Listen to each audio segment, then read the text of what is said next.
በዛሬው ዕለት መልካምና አስደሳቹን መረጃ በተለይም ደግሞ ከሰሞኑ የነበሩትን በሳውዲ አረቢያ ስላለው የምህረት አዋጅ ከመጀመሪያ እስከ መጨረሻ ድረስ ለናንተ ዝርዝር ማብራሪያዎችን የምሰጥ መሆኔን እየገለጽኩ እነሆ እንኳን ደስ አላችሁ ለማለት እወዳለሁ። ብዙ ጊዜ በሳውዲ አረቢያ የሚገኙ ዜጎች የሚያነሱት አንዱ ጥያቄ ሲሆን ታጠቅም በተደጋጋሚ በሚያነሳቸው ነጥቦች ኧረ ታጠቅ ዘመዶቻችን አይተን እንንጣ፣ በተለይ የኢቃማ ጉዳይ ይስተካከልልን የሚለው ትልቁ ጥያቄ ነበረ ማለት ነው። ይህንን በተመለከተ ከእናንተ ጋር የተወሰኑ ነጥቦችን የምቆይ ይሆናል። እንዲሁም ደግሞ የግር ያላችሁና ያልገባችሁን ጥያቄም ኮመንት እየተከታተልኩ ለእናንተ የምመልስ መሆኔን እየገለጽኩ እስከዛው ድረስ ገባ በሉ። እንዴት ናችሁ? ሰላም ናችሁ? ታጠቅ እንግዲህ ብቅ ብሏል። ከሰሞኑ ታጠቅ ምን ነው ጠፋ፣ ታጠቅ ለምን አልለቀቀውም፣ መረጃው ውሸት ነው እንዴ ስትሉ የነበራችሁ በየኮመንቱ እያየው ነበር። ከልብ አመሰግናለሁ። አዎ አደራው ስለበዛብኝ እኔም ሁኔታዎችን በተለይ በመንግስት ሚዲያዎች እስከሚለቀቁ በጥንቃቄ ለማየት የሞከርኩበት ሁኔታ ነው። ነገር ግን በዛሬው ዕለት በራሴው በቅርብ ሰው ወይም ደግሞ እርግጠኛ 100% የሆንኩበት ኢቃማውን በእጃችን የተቀበልንበት ስላለ ይህንን ከያዝኩ እኔ ታጠቅ እነሆ ለእናንተ ይህንን መረጃ እንዴት የሚለውን ለማረጋገጥ መጥቻለሁ። ብዙዎቻችሁ እኔ እስከምለቀው እየተጠባበቃችሁ ላላችሁት ማለት ነው። አህለን ማሻአላህ። ሼር አርጉት፣ አዎ ሼር አርጉት፣ ላይክ አርጉት ለሌሎችም እንዲደርስ። ማሻአላህ እንግዲህ እንኳን ደስ አላችሁ። በጣም ደስ ብሎኛል። ብዙ ጊዜ ስንጠይቀው የነበረው የሳውዲ አረቢያ የምህረት አዋጅ እርግጠኛ መሆኑን ታጠቅ ሚዲያ አረጋግጧል። ከዚህ ቀደም በተለያዩ ማህበራዊ ሚዲያዎች እየተሰራጩ ቢሆንም ነገር ግን በመንግስት ሚዲያ ማለትም ከዚህ ቀደም የመረጃ ምንጮቼ በነበሩት በሳውዲ ጋዜጥ እንዲሁም አልአረቢያ ወዛረተል ዳህሌ ወይም ደግሞ ሀሪጅም ሆነ አጠቃላይ ባሉ የሳውዲ መክተበል አመል ላይ በሚወርዱ መረጃዎች ከሰሞኑ እየተከታተልኩ በነበረው የሚወርዱት ስለ ሀጅና የሀጅን ህግጋቶች ወይ ያላሟሉ የሚያዙበት የሳውዲ አረቢያ መንግስት ትኩረቱን እዛ ላይ ያደረገበት ከመሆኑ አንጻር ይህንን ለማረጋገጥ ታጠቅ ሚዲያ እንግዲህ ዘግየት ቢልም ነገር ግን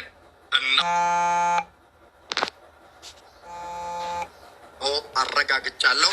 ኢቃማውንም በእጅ የጨበጠ የራሳችን የሆነ ማረጋገጥ የቻልኩበት ሁኔታ ስላለ ምንም መደናገር አያስፈልገውም። ከዚህ በመቀጠል ዋናውን እገልጽላችሁና ግር ያላችሁን ደግሞ የእናንተን ኮመንት በማንበብ የምመልስላችሁ ይሆናል። በመጀመሪያ በሳውዲ አረቢያ ብላክ ሁሩብ የተደረገባችሁ ወይም ደግሞ ከስራ አለመገኘት የተበለቀባችሁ ወይም ደግሞ ከኛ ቁጥጥር ውጭ ናቸው ብሎ ስፖንሰሩ ከኛ ወጣለች ያለባችሁ ሰዎች የሚያስፈልጋችሁ አንደኛ የመጀመሪያው ያው አዲስ ከፊል ያስፈልጋችኋል። እንዲሁም ደግሞ የኢቃማ ቁጥራችሁና የፓስፖርት ቁጥራችሁ ካለ ይሄ ነው። በተለይም ደግሞ ብዙዎቻችሁን ያስጨነቀው የፓስፖርት ጉዳይም አንድ መፍትሄ አለው። እሱንም የምገልጽላችሁ ይሆናል። በዚሁም መሰረት ግልጽ ለማድረግ በሳውዲ አረቢያ የኢቃማ እድሳት የሰዋኻስ እንዲሁም ደግሞ አምል መንዝሊ የሆናችሁ ኸዳማ የሆናችሁ ራይል ገነም እንደዚህ አይነት የሆናችሁ ማለት ነው። ፈርዲ ወይም ደግሞ በማለት እንግዲህ ሳውዲ አረቢያ ያላችሁ ታውቁታላችሁ ማለት ነው። ለአንድ አመት 600 ነው ሩሱሙ ወይም ደግሞ የአመት ለመንግስት ክፍያ የሚከፈለው። በመሆኑም እያንዳንዳችሁ ለማወቅ ግልጽ ነው። አንድ አመት ብቻ የተበለቀባችሁ የአንድ አመት ብቻ ከሆነ 500 ብር ስላላሳደሳችሁ ቀራማ ይወርዳል። ከዛ ውጭ ግን የአንድ አመት 600 ሪያል ብቻ ነው። በዚህ መሰረት 10 አመት ቢሆናችሁ 600 እያደረጋችሁ ነገር ግን ከ6 ወር በላይ እድሳቱ ያለፈው የብዙዎቻችሁ 1000 ብር ቀራማ ወይም ያላሳደሰ ሰው በሳውዲ አረቢያ ህግ መሰረት የመጀመሪያው ከሆነ ወይም 6 ወር ባሉ ጊዜ 500 ነው። ነገር ግን በቆየ ቁጥር 1000 ነው። ከዛ በላይ አይጨምርም ማለት ነው። ይህንን ካልኳችሁ በተለይም ደግሞ የአዲሱ ከፊል ከዛም የእናንተ ኢቃማ ቁጥርና ፓስፖርት ቁጥራችሁ ብቻ ነው የሚያስፈልገው ማለት ነው። የድሮውን ከፊል ምንም አይነት አያስፈልግም። ስለዚህ ይህ በእንዲህ እንዳለ ብዙዎቻችሁ ፓስፖርት አላደስንም ያላችሁ አላችሁ። ፓስፖርት ያላደሳችሁ ምንም አይነት ችግር የለውም።